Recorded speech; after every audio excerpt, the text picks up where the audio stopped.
damos la bienvenida a estos pequeños estudios de la palabra de Dios para mujeres que de verdad quieren conocer más el propósito de Dios para sus vidas. Y bueno, recuerda, ve por tu Biblia rápidamente, ve por un cuaderno de anotaciones para que tú puedas grabar en tu corazón y en tu mente la palabra de Dios y poder ir a ella, estudiarla nuevamente para el tiempo de dificultad. Y bueno, vamos a orar. Señor, te damos gracias en esta tarde por el privilegio maravilloso que nos das de conocerte a través de la Escritura. Gracias por estos tiempos que nadie nos prohíbe, Señor, el leer tu palabra, Señor, el conocer más de tu Hijo Jesucristo, Señor. Y aún en este tiempo diferente que estamos en casas o que muchas de mis hermanas salen a trabajar y tienen a lo mejor el tiempo contado, yo te quiero pedir, Padre, que tú ilumines nuestra mente y nuestro corazón para que esta palabra que hoy vas a hablarnos, Señor, esté tatuada en lo profundo de nuestra alma y dé un buen fruto, Señor. Todo esto te lo pedimos en nombre de tu hermoso Hijo Jesucristo. A Él sea la honra y la gloria por siempre, Señor. Amén. Bueno, pues, mis queridas amigas, una de las cosas que durante estos últimos, yo creo que 6 años de mi vida he venido meditando y considero que es muy importante es cultivar la vida de la mente. Bueno, ¿qué es cultivar la vida de la mente? Pues exactamente y de una manera natural como tú cultivas tus plantitas o tus árboles o la siembra que tú tengas en casa, o si no la tienes a lo mejor lo has visto, que cultivar es dar a la tierra o hacer lo necesario para que dé un buen fruto. Le ponemos vitaminas, si una plantita que necesita sol, pues la tenemos al sol, la regamos, si es de sombra la protegemos para que no se queme. Pues de esta misma manera, cultivar la vida de la mente necesita una buena tierra y esa buena tierra es la palabra de Dios. La palabra de Dios va a dar como resultado, si tú meditas en ella, si tú piensas en ella, si tú la memorizas, si la guardas en tu corazón, va a dar como resultado que tengas una mente bíblica. Una mente bíblica es aquella que razona con entendimiento de la eternidad, que todo lo que hacemos hoy va a tener un impacto eterno. También una mente bíblica respeta a su autoridad, empezando por Dios, es decir, se somete, someterse es ponerse debajo para protección y para dirección de lo que Dios ha establecido. Una mente bíblica respeta el modelo que Dios ha establecido. Dios, tu esposo, sí, tu esposo, si eres estudiante, tus maestros, si estamos en una nación, nuestro presidente, etcétera, etcétera. Por eso es necesario reflexionar en la palabra de Dios, en sus principios, en lo que Él ha hablado para tu vida y para mi vida, específicamente como mujeres, porque estos martes son de mujeres, son para conocer más acerca de Él y que nos llene de sabiduría para vivir nuestra vida, sea que somos mamás, que somos amigas, que somos compañeras de trabajo, que somos hijas, que somos hermanas, que pertenecemos a una nación y poder representar a Jesús dignamente. Pero hoy vamos a hablar de 2 personajes conocidos en la escritura, pero no solamente en la escritura, sí, yo creo que son de los personajes que el mundo entero conoce, porque han sido plasmados en televisión, en radio, en cine, en caricaturas, y bueno, se trata de Adán y Eva. Recuerda que las historias de la Biblia están puestas ahí para aprender más de Dios, de su carácter, de sus principios, de su palabra, y de lo que tenemos que hacer y de lo que no tenemos que hacer. Y muchas de estas historias las hemos tomado como de manera no literal, es decir, como una metáfora, una comparación, pero no literal. Eso de que Eva fue sacada de la costilla de Adán, no sé. Eso de que la serpiente habló con Eva, no sé. Pero todavía eso de que la mujer se tiene que sujetar a su marido, tampoco, yo creo que es como una metáfora. Eso queremos pensar nosotras. ¿O será que es de manera literal? Bueno, si tú no sabes más o menos qué es una metáfora, te voy a decir algunos ejemplos. Es como cuando tú dices, no hombre, mi hijo llegó echando chispas. Obviamente nosotros entendemos que no es de manera literal. No venía echando chispas por la cabeza, por los ojos, por las orejas. No es así, sino entendemos que estaba muy enojado. Cuando alguien nos dice, por ejemplo, me dieron una noticia que me golpeó o me golpeó esa noticia. Bueno, también entendemos que la noticia no llegó y nos golpeó, sino que nos dio una impresión muy fuerte o nos afectó demasiado. no es literal, pero nosotros entendemos lo que está sucediendo cuando alguien nos dice eso.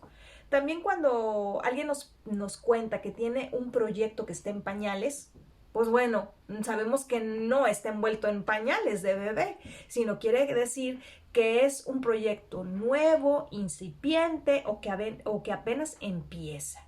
Y pensamos, quizás la Biblia está escrita de esa manera, no de manera literal. Dios quiere que nos sujetemos a nuestros esposos, ni que Eva habló con la serpiente. A lo mejor es como una comparación para darnos a entender algo, pero no de manera literal.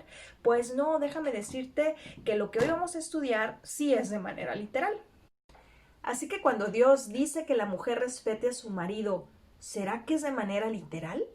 Bueno, ese es el tema que hoy vamos a tratar. Es un tema espinoso, pero vamos a dejar que sea la palabra de Dios la que aclare nuestra mente y nuestro corazón, y que su Espíritu Santo sea el que nos guíe a toda verdad. Antes de que digas, ay no, ese tema ya me lo sé, ya sé lo que me van a decir o no me gusta, yo te quiero leer un pasaje de la Escritura. También, si tú eres una mujer joven que todavía no te has casado, el consejo de Dios sirve, porque entonces tú ya lo vas a tener ahí en tu corazón y en tu mente para el día que te cases. Y si estás casada, pues bueno, esto Dios hoy te va a hablar a ti y a mí. Vamos a Primera de Corintios 2, del 10 al 16. Repito, Primera de Corintios 2, del 10 al 16. Yo te lo voy a leer en la versión Nueva Traducción Viviente porque se me hace más entendible. Dice así: pero fue a nosotros quienes Dios reveló esas cosas por medio de su Espíritu, pues su Espíritu investiga todo a fondo y nos muestra los secretos profundos de Dios. Nadie puede conocer los pensamientos de una persona excepto el propio Espíritu de esa persona. Y nadie puede conocer los pensamientos de Dios excepto el propio Espíritu de Dios. Y nosotras hemos recibido el Espíritu de Dios, no el espíritu del mundo, de manera que podemos conocer las cosas maravillosas que Dios nos ha regalado.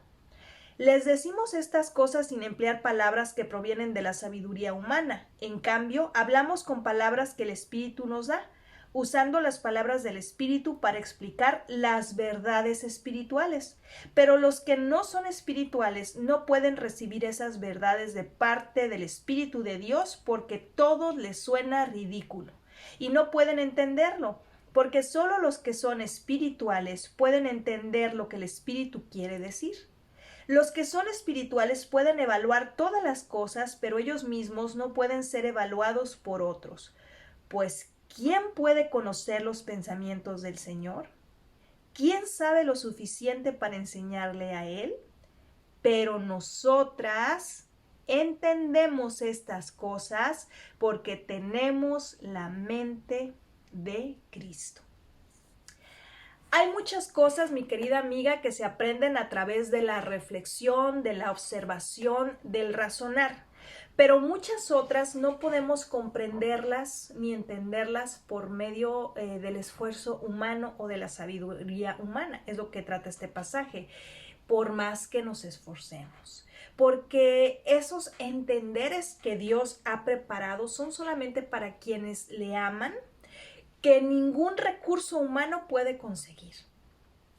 Y fíjate cómo concluye aquí la porción de la Biblia. Dice, nosotras tenemos la mente de Cristo. Aquellas personas que tienen a Jesús como su Señor, como su Salvador, que reconocen que la palabra es inspirada por Dios, son esas personas que el Espíritu de Dios guía a la verdad, las que tienen la mente de Cristo. Y es el Espíritu Santo que nos hace comprender todas estas realidades, estas verdades que Dios ha confiado en su palabra. Entonces, con esto en mente, que tenemos la mente de Cristo, vamos a ir a Génesis 2, del 7 al 9. Vamos a empezar primero a leer del versículo 7 al 9 y igual la leo en la Nueva Traducción Viviente. Dice así: luego el Señor Dios formó al hombre del polvo de la tierra, sopló aliento de vida en la nariz del hombre y el hombre se convirtió en un ser viviente. Después el Señor Dios plantó un huerto en Edén, en el oriente, y ahí puso al hombre que había formado. El Señor Dios hizo que crecieran del suelo toda clase de árboles hermosos y que daban fruto deliciosos. En medio del huerto puso el árbol de la vida y el árbol del conocimiento del bien y del mal. Hasta aquí vemos primeramente que Dios forma al hombre y nos dice que del polvo de la tierra lo forma y sopla vida.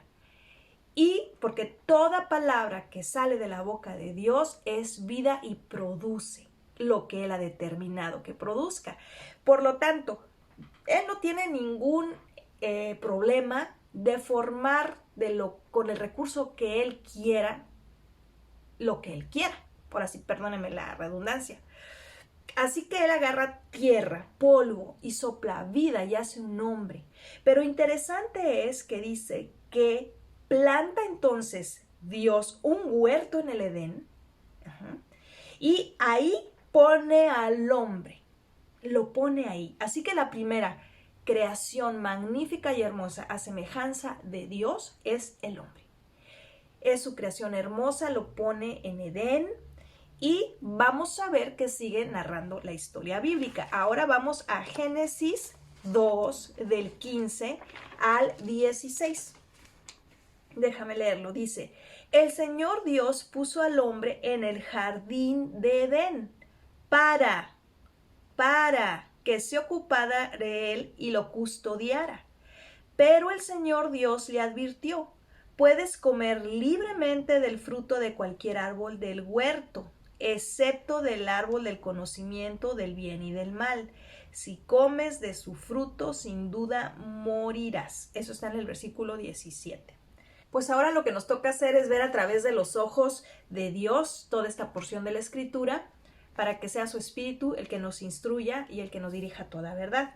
Entonces dice que pone al hombre ahí, después vamos leyendo más adelante y dice que hace a los animales, dice que hace a las aves, a los animales salvajes, y que es Adán el que se encarga de ponerle nombre a cada uno de ellos. Dios le dio la responsabilidad de nombrar y de tener señorío sobre los animales.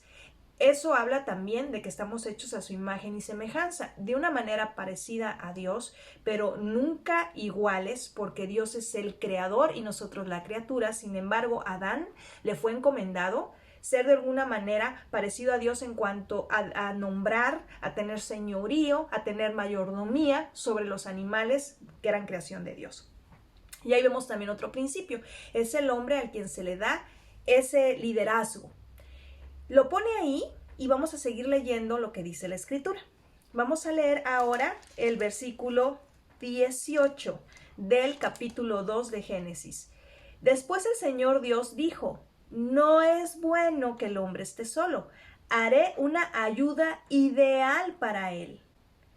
Después vemos en el 19 que dice: el Señor Dios formó de la tierra todos los animales salvajes, las aves del cielo, los puso frente al hombre para ver cómo los llamaría, y el hombre escogió un nombre para cada uno de ellos. Puso nombre a todos los animales domésticos, a todas las aves del cielo y a todos los animales salvajes, pero aún no había una ayuda ideal para él.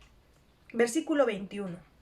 Entonces el Señor Dios hizo que el hombre cayera en un profundo sueño. Mientras el hombre dormía, el Señor Dios le sacó una de sus costillas y cerró la abertura.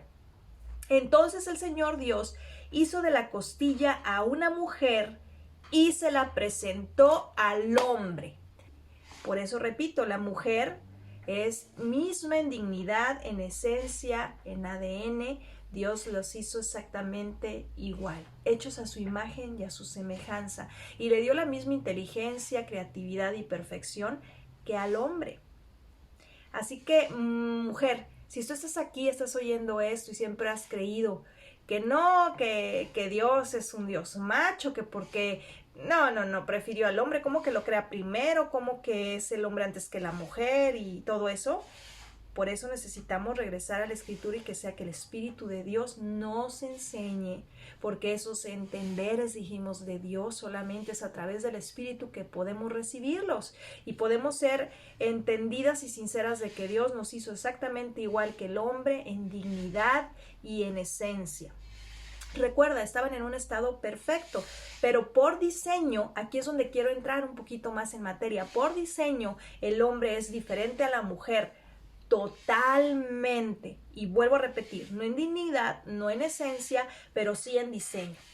El hombre es primero en creación, la mujer después, pero eso no habla de un segundo término ni de segunda clase.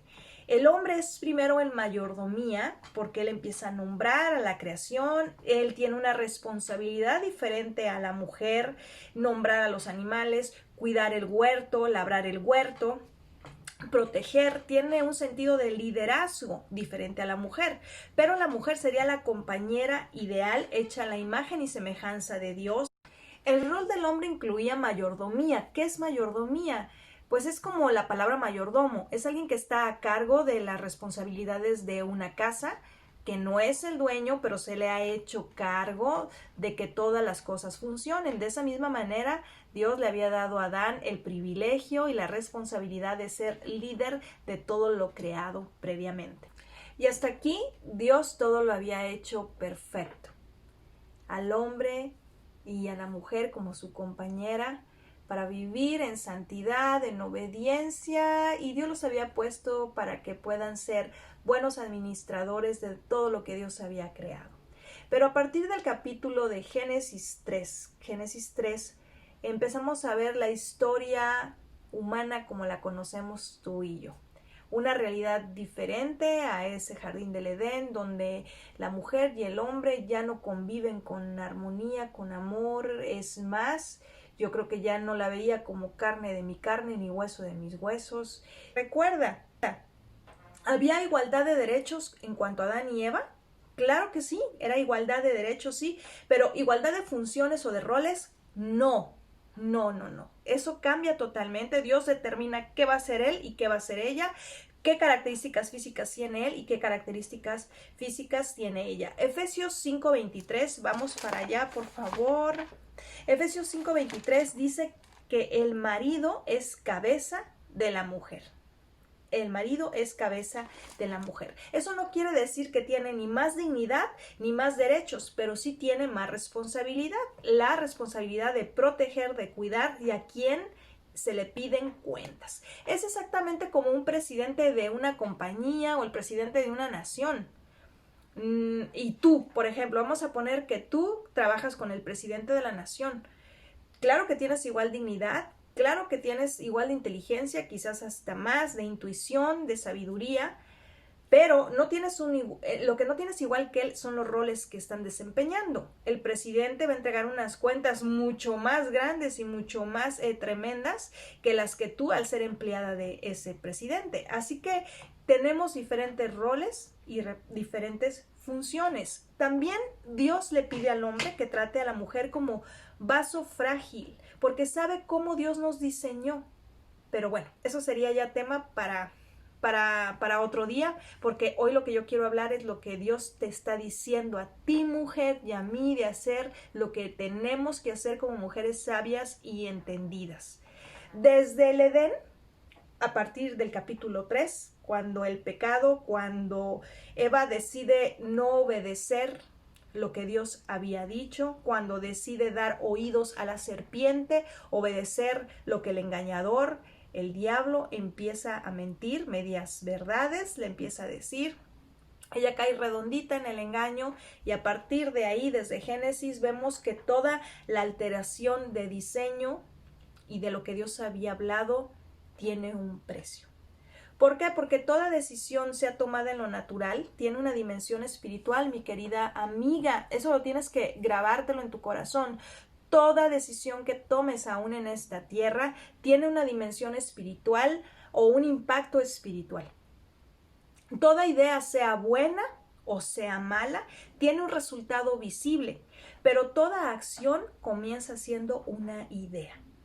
Procuremos, por eso, dice que tengamos la mente de Cristo y que nuestros pensamientos pensemos todo lo bueno, todo lo amable, todo lo justo, si hay algo de buen nombre, si es digno de alabanza, en eso pensemos, porque toda acción que a veces tomamos o determinamos hacer comienza con una idea. Fíjate qué interesante es que la Real Academia de la Lengua, conocida por las siglas RAE, dice que feminismo o feminista es esa idea que defiende a las mujeres que deben de tener los mismos derechos que los hombres, en respeto, en dignificación de la vida. Y eso fue exactamente lo que Dios hizo en el Edén, cuando creó a Eva de la costilla de Adán. Ese era su pensamiento y ese era el deseo. Ha sido por nuestra causa y por nuestra desobediencia que todo cambió. No tiene nada que ver con Dios, ni su carácter, ni su diseño. Satanás ha usado la misma estrategia con las mujeres desde Eva, mintiéndole para ocasionar todo este caos que vivimos como mujeres, haciéndonos pensar que Dios en su diseño nos hizo menos o de segunda mano, lo cual no es así, ya lo vimos, nos ama y Él dignifica a la mujer a lo largo de la Escritura. Finalmente, Eva cuestionó la palabra de Dios al desobedecerla y a creer que ella tenía una mejor opinión.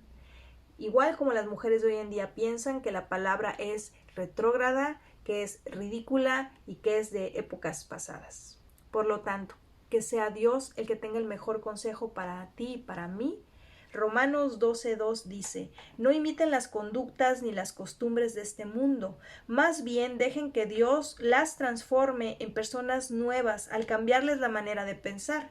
Entonces aprenderán a conocer la voluntad de Dios para ustedes, la cual es buena, es agradable y es perfecta. Como Dios sabía que es en la vida de la mente donde están las emociones, las acciones y las motivaciones, es ahí donde necesitamos la medicina de Dios, su consejo, su sabiduría, para ser transformadas y parecernos más a su Hijo Jesucristo.